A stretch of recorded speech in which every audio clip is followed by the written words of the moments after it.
Hello and welcome to Airheads, a not-so-serious look at the serious business of royal rumours, gossip and gowns. I'm Tom. And I'm Maeve. And this week we saw royal history being made.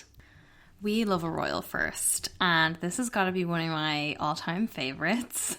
Meghan Markle wore a denim jacket for the very first time in royal history. Hey, what do you think you're playing at? Where's your blazer? I've decided to put my own spin on the uniform this year. This is the most informal royal tour there's ever been. There's jean jackets and no titles. I mean, I definitely think so. We got a piece in Vanity Fair before the tour even started where this whole approach was outlined, that they were going to be doing away with the formal terms of address, that Harry and Meghan just wanted to be called Harry and Meghan, and that anybody they met while in South Africa or that Harry met in Botswana, Angola or Malawi would just talk to them like a normal person. There wouldn't be bowing or curtsying or any of that etiquette. They wouldn't even be doing etiquette briefings for the people that they were meeting. It was just meant to be like meeting one-to-one like normal people. And as part of that, Meghan even ditched her flashy jewellery, according to the papers as well. She went with a much simpler ring. Yeah, she left the diamond engagement ring and the infinity ring behind and just had these kind of plain gold rings. I mean, it was very obvious even on the first day of the tour. So usually the images that everybody sees first from a royal tour are those very stately, deplaning photos. You know, the ones of Kate and Will walking down the stairs from the jet and meeting the whatever person representative of the community is greeting them, and they always have a very dramatic photo from that event. Yeah. But in this case, Meghan and Harry, they took a commercial flight and the first pictures that we got were from their first engagement in Cape Town. So they visited the Nyanga township, and there was such a contrast with these images. You know, there was way less fanfare, way less formal. It actually looked kind of fun. Yeah, and they looked great as well. We saw them dancing with people, we saw them hugging people, we saw them talking and laughing with people, you know, rather than something very expensive or a designer piece that we might have expected from Meghan. She opted for a wrap dress from a Malawi-based fashion brand called Mayamiko. They're an ethical fashion brand. They use organic cotton fabrics. The dress was very affordable. I mean, it's totally sold out now, but it was only like £69. Like, the whole look was flawless, I thought. So she had a pair of espadrille wedges that were already in her wardrobe, so she got the rewear credit there.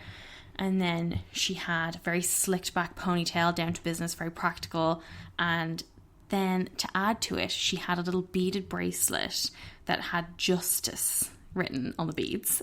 And that was from the first engagement of the tour with a human rights organization called Justice Desk. So really she was hitting like every box there. Yeah. It was, you know, sustainable, very sensible, functional, but also relevant. had that sort of sartorial diplomacy that we come to expect from the royals. And it was monochrome. So it was Meghan to a T. Yeah. Harry also looked a bit more casual than usual. He had like a linen shirt on. He had the chinos on. He had quite cool trainers on. I clocked them. As well as getting the images of them, we got some great speeches. Yeah. Like, there was a piece on the ITV website by their royal reporter Chris Shipp, and he was saying the amount of stuff that we've gotten into this tour is like what you would usually get from 6 royal tours, and a lot of it is down to them making speeches. So from the get-go, they were hopping up on that tree stump and they had a lot to say. Like, Harry's was good, and he had a cute moment where he stopped to like pass a flag to a little boy in the crowd, but really it was all about Meghan. Meghan's speech was sensational. As a woman of colour, and as your sister. Yeah, it was a fantastic speech. And afterwards then, they were presented with a hoodie for Archie, very cool, and also a traditional South African name. So this name has been given to Archie. It's Ntsika, which, sorry for my pronunciation, I'm sure, but it means pillar of strength, and it was chosen for him by the community's grandmothers. They looked delighted with this. I thought this was just such a nice first day and first engagement, or I don't know, it was probably tons of engagements. It seemed like there was lots going on, but especially because all of that low-key approach and that informality feeds into what is obviously quite a calculated attempt to change the image around the royals in Africa. Like, anytime you've got the royals in Africa, there is this very uncomfortable colonial shadow hanging over it. Yeah. And Meghan clearly wants to change that. You know, the speech really hit home. Yeah. That's what she was trying to connect with people.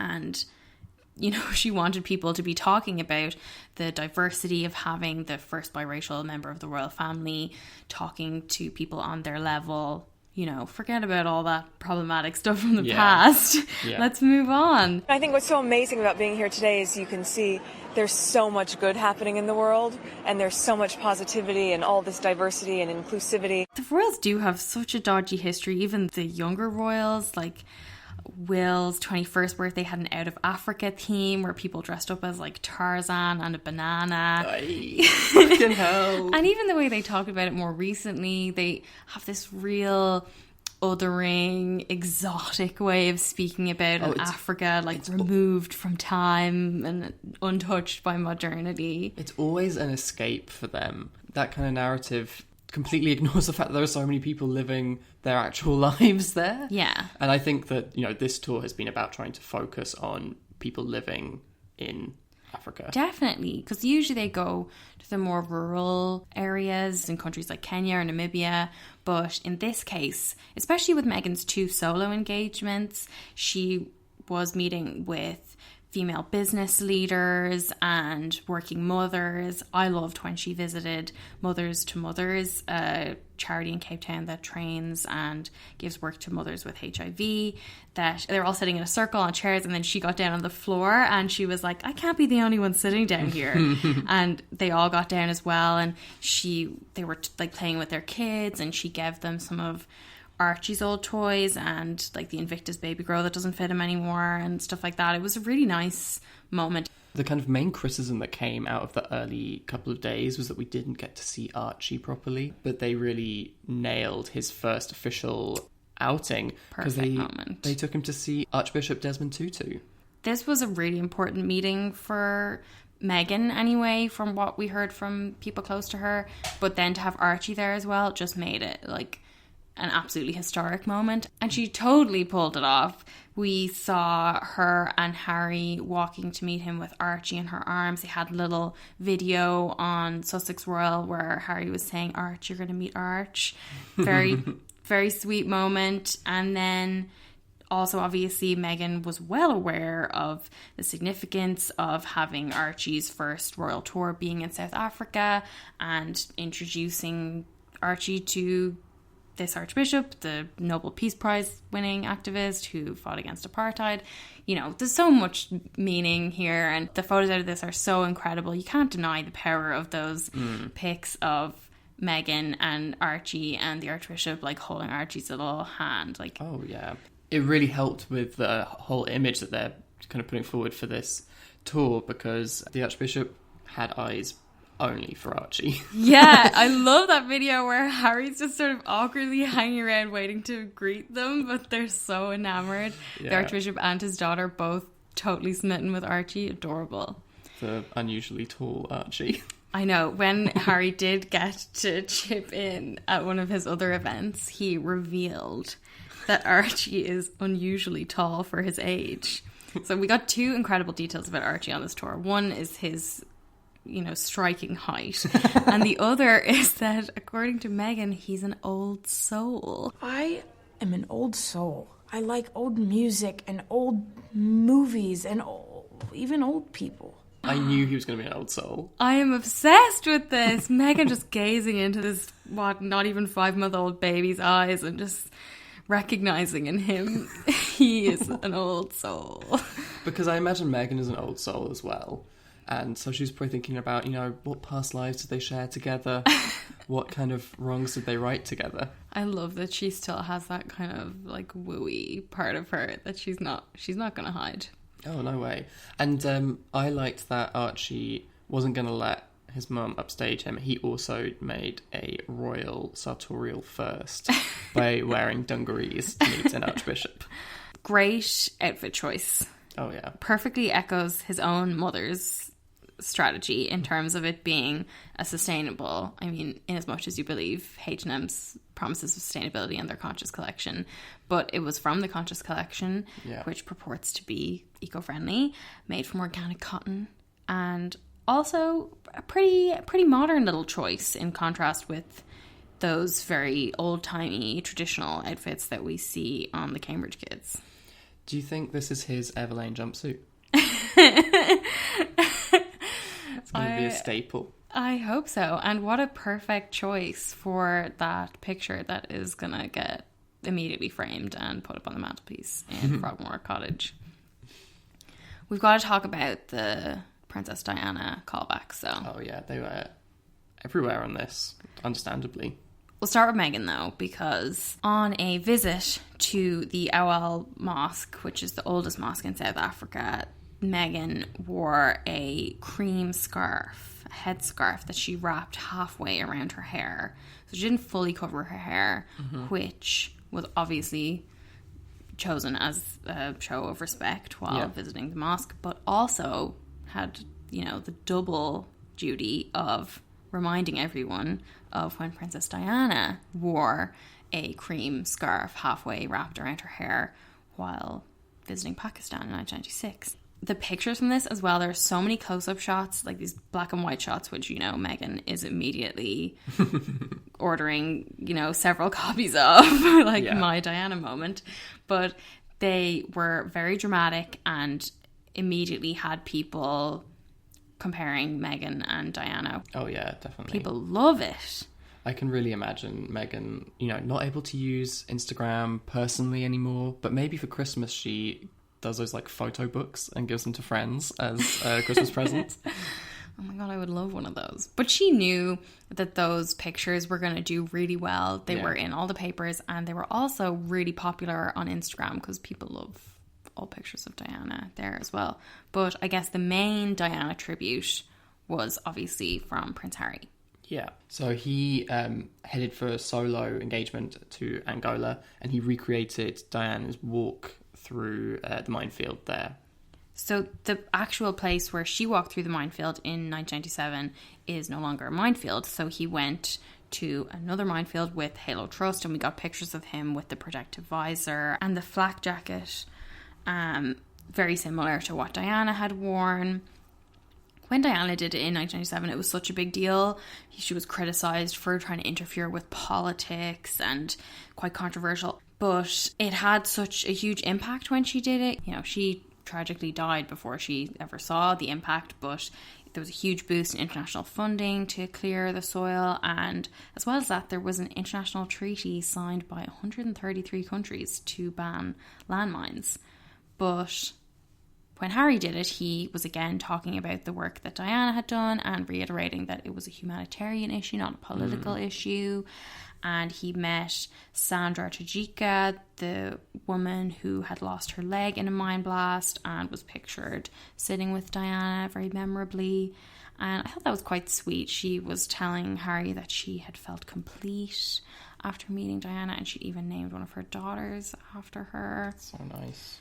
It was all incredibly emotional, I can imagine, especially when they got him to go to the exact site where Diana had been photographed walking through, which is now a very suburban street, and it has a Diana tree that marks that spot, and there were all these pictures of him sort of sitting, reflecting on his mother there, which I find that very complicated.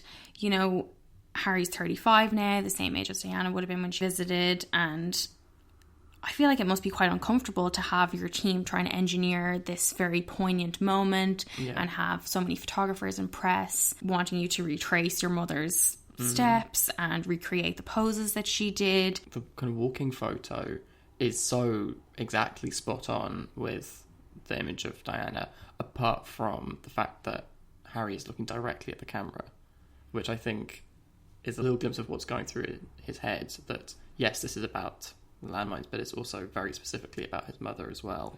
I know. And obviously it must be incredible to know how beloved your mother is and what a legacy she has and the impact that she's had in the area. But I can't imagine what it would be like to be expected to almost perform something so private for such a global audience. And in that piece that we talked about earlier, the Chris Shipp piece on ITV, he said that Harry had seemed a little bit strained on this tour, and acknowledged that obviously he would feel strained because, as Harry said, it was quite emotional for him. He said, "It's been an honour to retrace my mother's steps today. I lost her 22 years ago, but the memory of her is with me daily and her legacy lives on." This trip to Angola was always going to be very special and very emotional for me to be able to follow in my mother's footsteps. But we've had an incredibly productive last 2 days. Obviously, Diane has a massive legacy, specifically with landmines. But what I think is interesting coming out of this is like another legacy whereby she was able to do the landmine events and photo opportunities because she was no longer a member of the royal family proper. But now you have actual members of the royal family who are able to perform the same thing. So it's her role in getting these humanitarian issues that people often paint as political issues into like the royal repertoire. On this tour, they've really illustrated like what the royals do best, which is drawing attention to those uncomfortable issues. So one of the things that was really striking from the trip so far was a private visit that Meghan made to pay her respects to Uyinene Mwatiana. Sorry if I pronounced that wrong. But she was a 19-year-old student who was raped and very brutally murdered at a post office in the suburbs of Cape Town last month. And her death has become a sort of rallying call to women in South Africa.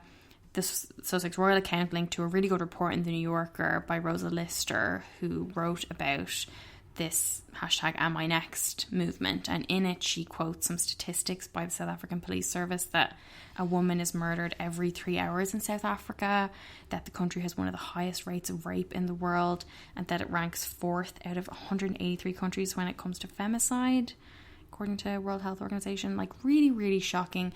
And I would never have known about this if Meghan hadn't visited, and that's the whole point. So Meghan spoke to Uyinene's mother privately and wrote a little message on a yellow ribbon and tied it outside the post office to say, "We stand together in the situation," in English and in the local language. And then later we got a photo of her doing this on the Sussex Royal Instagram page, and immediately there was so much coverage of it. Sussex Royal said in the caption that being able to show solidarity and visit this site was personally important to the Duchess. Yeah. The last time they went on tour, they didn't have social media. They didn't have their own Instagram account. They were still on Kensington Royal. And now that they have Sussex Royal, this is like the first royal tour that's played out on social media as well. Yeah. So it shows how well they're using it, from those very dramatic black and white shots to the pictures of Diana to then these private engagements that we learn about later. And this is all down to their new digital officer, who I was very excited to learn about.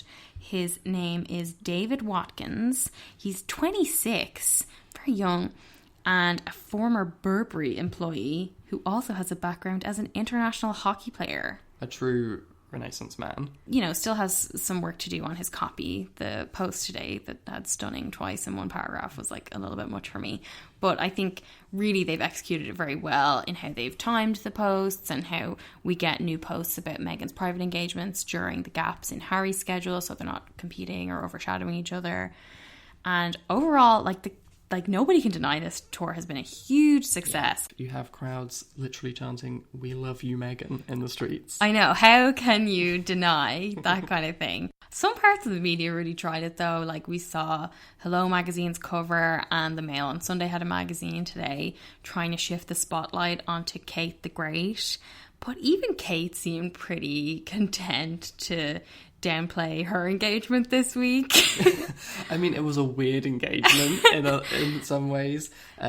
She was there with Will to name the new research ship RRS Sir David Attenborough, which was not always going to be called the RRS Sir David Attenborough, because this was the possibly famous, you might have heard of it. World famous. Everyone knows about it. Everyone knows about this boat. So in 2016, they launched a public poll to name this boat, and the result was Boaty McBoatface. Boaty McBoatface. But they decided not to call the boat that. They went for Sir David Attenborough instead. They denied the will of the people. It's funny though, because this was such a classic royal event, naming a boat, but then you had all this weirdness around it with the Boaty McBoatface. Boaty McBoatface. That made it almost surreal. I think it's surreal the amount of credit that Will was given for making what everyone would describe as a joke. I was very excited once I saw these kind of headlines that like, Will makes a joke about an internet meme kind of thing. I think it's a bit of a stretch, because what he said was, "It is my immense privilege and relief to welcome Sir David Attenborough, rather than Boaty McBoatface, to speak." Calling that a joke, it is very generous. Yeah. He gave quite a long intro to, obviously, Sir David Attenborough and to the purpose of the boat, which is going to be doing research in the Arctic to do with climate change. And that kind of struck me as being quite political. I hope people remember this next time Will gets a private jet to Mystique. But we'll remember. We'll be watching. My favourite part, Tom, was Kate's little speech. When at the end, I was just dying to see her smashing a bottle of champagne against the hull of the ship, because it is such an enormous ship. They instead had a champagne smashing machine. And that's not what we call Camilla. And Kate got to push the button to activate it, and she looked thrilled pushing that button.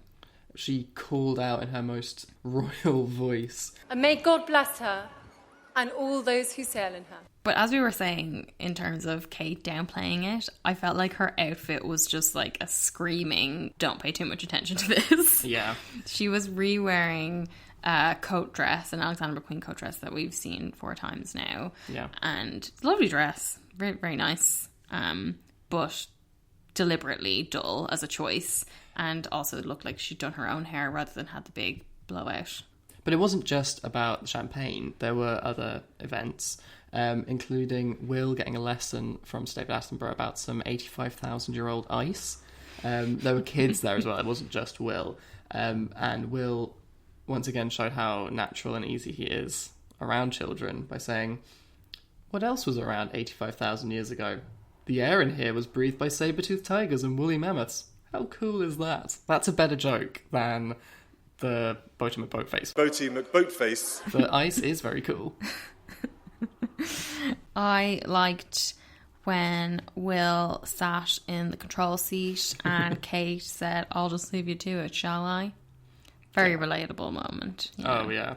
There's Will in Blokes, his man cave. Boys and their toys. Some children did a dance dressed as penguins.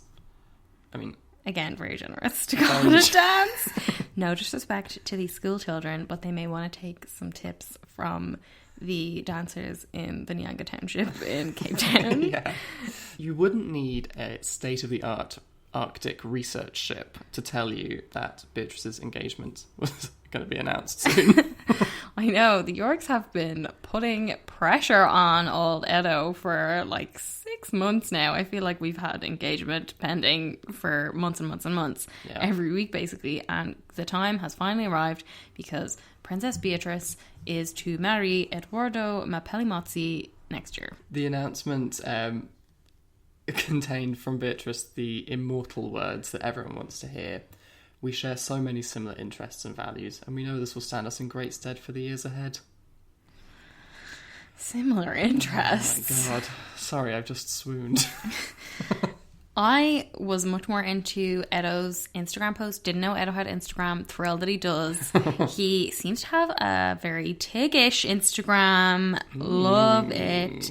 Maybe we should talk first about the official photographs that we had from Princess Eugenie, where Beatrice seemed to be pulling off an Olympic level of posing to show off the engagement ring. She did basically everything short of having her ring finger photoshopped bigger. She had her hand on his lapel, on his jacket, and seemed to have like twisted her finger in a totally unnatural pose, because she just had to flex that bling, and, you know, more power to her. And as bling goes, you weren't that impressed. We got so much press around this ring. The designer, Sean Lean, I think is how you pronounce his name, British jeweller, very well known for his work with Alexander McQueen. Totally different kind of gig for whatever this was. He did so many interviews around this. He co-designed it with Edo, but it's very similar to the Queen's ring. I mean, very classic. I would have thought, because Beatrice is kind of known for a sort of eclectic sense of style, that maybe he would have done something a little bit more individual, maybe unusual to suit her. Maybe you do something different, you know? Maybe you get her an engagement bracelet, you know, or an engagement tiara. An engagement Revolutionary War musket. Tom, I can't tell you how excited I am for her wedding dress. I think it is going to be one wacky gown, and it's going to blow us all away. But anyway, back to Edo's Instagram. So he wasn't so keen on Eugenie's photos that she took. He decided to use what looked like some old photos, black and white portraits of him and Beatrice. No sign of the ring in these, but they were so Tiggish. Like, they looked so much like the black and white photos of Harry and Meghan, the engagement portraits of them taken in Frogmore House. And he wrote in the caption, "You will never be alone, my love. My heart is your home. Hand in hand, today, tomorrow, and forever." I feel like maybe he should have married Meghan. Like, I feel like they speak in the same voice. I liked as well, like, fucking typical Andrew. A source told the Mail that Andrew in particular is glad to have the spotlight off him and for the publicity to be positive for once. I bet he fucking is. Like, that sigh of relief would have been Titanic over there, but not for long, buddy, because again the papers were laying into him. His problems are not going away. We had some like big stories today. Sunday Times revealed that the FBI has expanded its investigation to identify more of Jeffrey Epstein's victims who could provide information on Andrew, and that Virginia Roberts' allegations are not the only claims being reviewed in relation to the royal by the FBI. So way more to come there, possibly.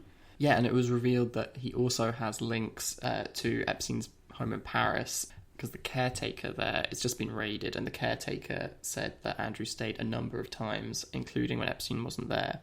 And so apparently Andrew is avoiding travelling to France because his aides fear that he could be hauled in for questioning.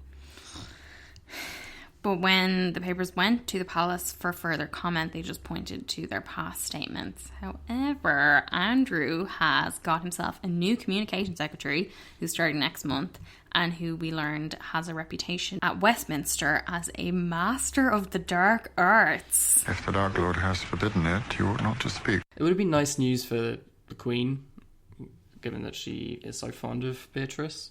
And she would have needed a distraction this week, because the Brexit storm really broke. I know. This was, an absolutely historic week in British politics.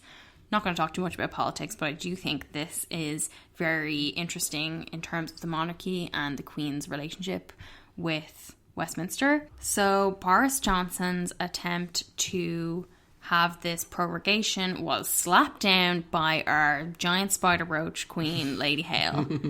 Love Lady Brenda Hale. She dressed as Halloween to deliver this devastating judgment. So she is president of the Supreme Court in the UK, which means that she was in charge of delivering the judgment on this case. And she said that the court has concluded that the Prime Minister's advice to Her Majesty to suspend Parliament was unlawful, void, and of no effect. This means that the order in council to which it led was also unlawful, void, and of no effect, and should be quashed. Quashed like a bug. From all the commentary I read around this, apparently this was an unusually accessible judgment, that often the language is very dense and academic, but in this case they made sure that people would be able to understand it. There was still a little bit of confusion. People were wondering, did the judgment say that Boris had misled the Queen. And from what I can tell, the ruling doesn't explicitly accuse him of lying to the Queen, but it's definitely implied. This is kind of the relevant part. It is impossible for us to conclude on the evidence which has been put before us that there was any reason, let alone a good reason, to advise Her Majesty to prorogue Parliament for 5 weeks. We cannot speculate in the absence of further evidence upon what such reasons might have been. It follows that the decision was unlawful. So basically, the judges were ruling on the effect of the prorogation rather than attempting to define the motive. So they were able to deliver this judgment without explicitly accusing him of lying. So, in other words, because the effect of the suspension was unlawful, the judges didn't even need to consider what his motive might have been. But basically, yes, he lied to the Queen because he told her that the reason he wanted to shut Parliament down was to prepare for the start of a new legislative agenda, but really he did want to impede any discussion or chance of negotiating a Brexit deal before the deadline. And he's apologised, but only to the Queen and not to the rest of the country.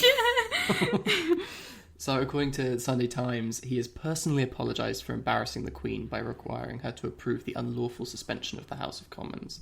That apology, to me, seems like an admission that he lied to her, right? Apparently, the Queen was pissed. Like, they had royal sources saying there was huge disquiet. I mean, huge. That's a far cry from an amount of displeasure. Yeah.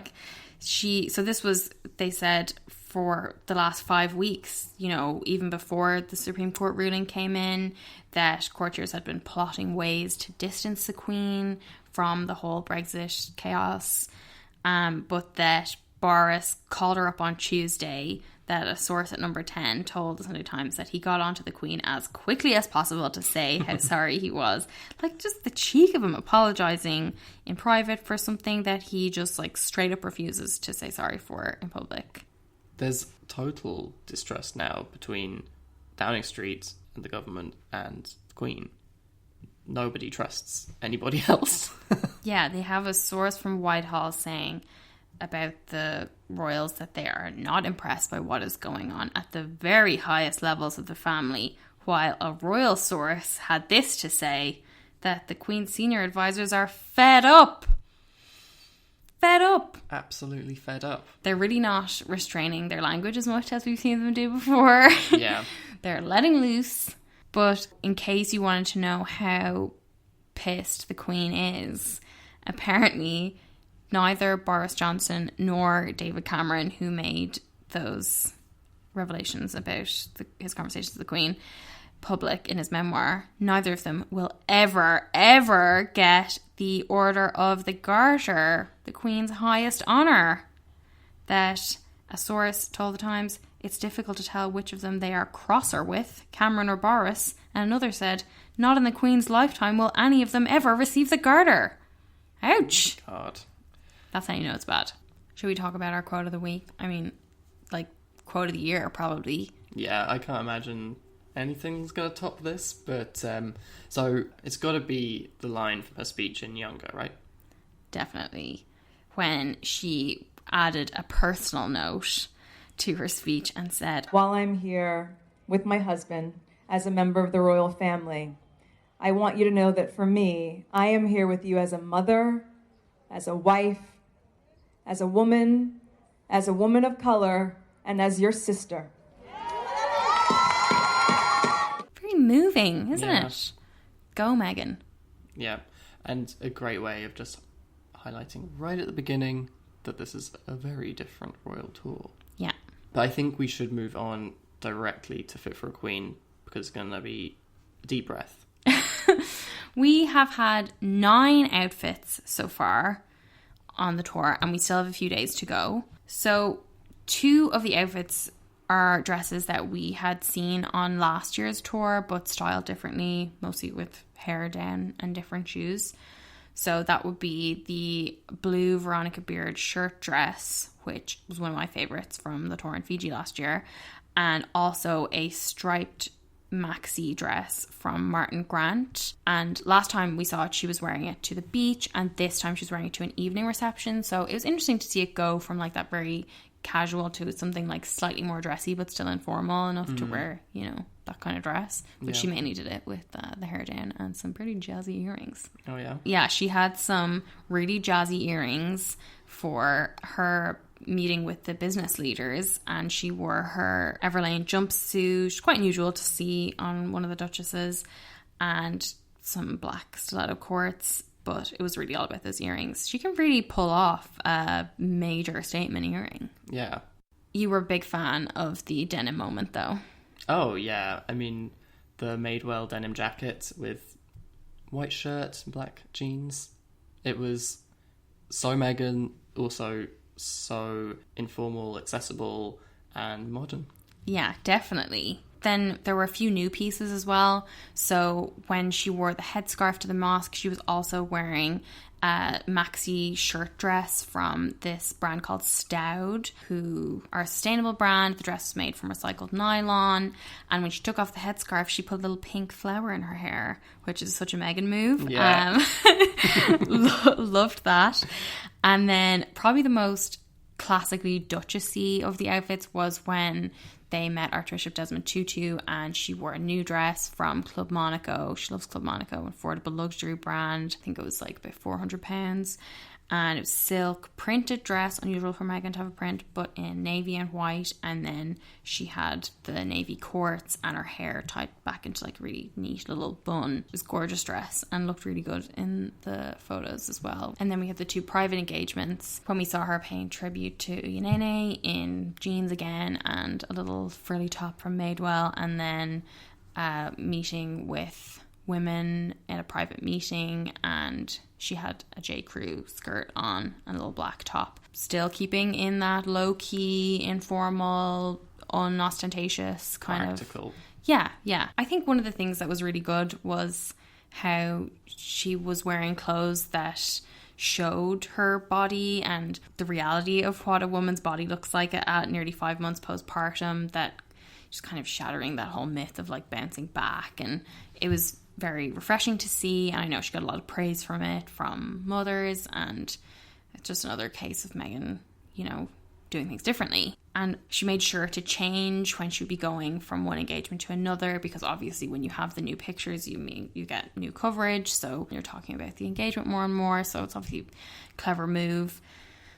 I think my favourite, though, had to be the very first outfit. I thought it was just a perfectly executed start to the tour. But it allowed the dancers to stand out. She wasn't clashing with them. She wasn't trying to pull focus from anyone.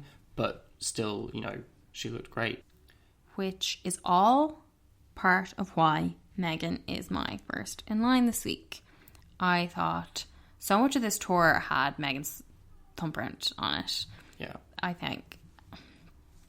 I think there was a lot weighing on the tour, the people talking about how this was the make or break tour and they had to rehabilitate their image and try and claw back any of the popularity they had when they got married, but also the pressure for the first biracial member of the royal family going to Africa and all that entails. And I just think she did an excellent job. Yeah, I agree with all of that. I think I would like to give honourable mention to Harry in first in line, because obviously he's done some great events and great work as well. I think that the emotional burden that it must be on him to be doing all this stuff to do with his mother is like really phenomenal. He's like obviously talked a lot about his own mental health and stuff in the past, but this is like on real emotional ground literally for him, so I think that was worth mentioning. Fair play, Harry. Yeah. Any more great trainers, so...